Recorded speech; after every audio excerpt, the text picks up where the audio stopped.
में देख लें आप मोयन खान। मेरा और सवाल है, एक और भी है? हाँ चले, माशाल्लाह।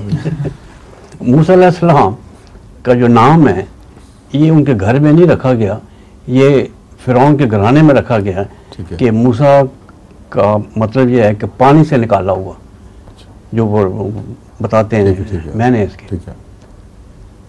तो मूसा अलैहिस्सलाम को तो 40 साल से ऊपर वो मुद्दत लगी, और हारून को उनके रिकमेंडेशन पे, उनकी सिफारिश पे वो जल्दी से नबी बना दिया गया। ठीक है, ताकि उनकी वो जाके वो करे। कहाँ तक ये जल्दी से क्या मुराद है? मतलब उनको 40-45 साल लगे नबी बनने में। खुदा ताला के इल्म में था कि नहीं? मजबूत था जी। तो फिर जल्दी की बहस ही कोई नहीं। अगर अफरा तफरी में किसी बादशाह ने ये बनाया होता फिर लफ्ज़ जल्दी से कि मुहावरा दुरुस्त साबित होता।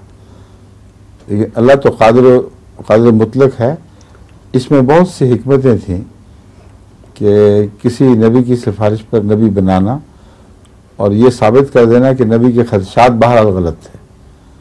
अल्लाह ही बेहतर जानता है कि रिसालत कहाँ से हो। इस वाक़या ने यह साबित किया है। अच्छा, हज़रत मूसा 40 दिन के लिए अलग हुए, हारून नहीं संभाल सके। हाँ चाहिए। जब फिरौन के सामने गए हैं तो ये कहता था मेरी जुबान नहीं चलती, मेरे भाई अफसर मिल नहीं, वो भाई चुप हो गया और हज़रत मूसा बोलते हैं।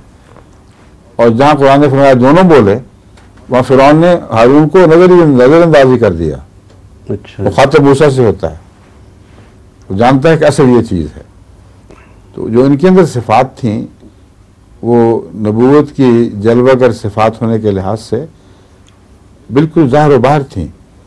हज़रत हारून पर एहसान हुआ, इसलिए अल्लाह ताला ने उनको भी पाकी बख्शी, एक मर्तबा अता किया। मगर हर वाक़या जो गुजरा है उसके बाद वो साबित करता था कि अल्लाह ताला का फैसला दुरुस्त था कि मूसा ही हकदार था और हारून महज इनाम के तौर पर अता हुआ है। हारून को नबूवत और इनाम के तौर पर, मोहब्बत के तौर पर नबूवत अता होना ये कतई तौर पर साबित है। आगे आपका सवाल, इन दो को छलांग के कैसे आ जाएगा? अच्छा, इजाजत है दोनों की तरफ से? वैसे 2 मिनट रहते हैं, है ना? ठीक है, हाँ समझिए।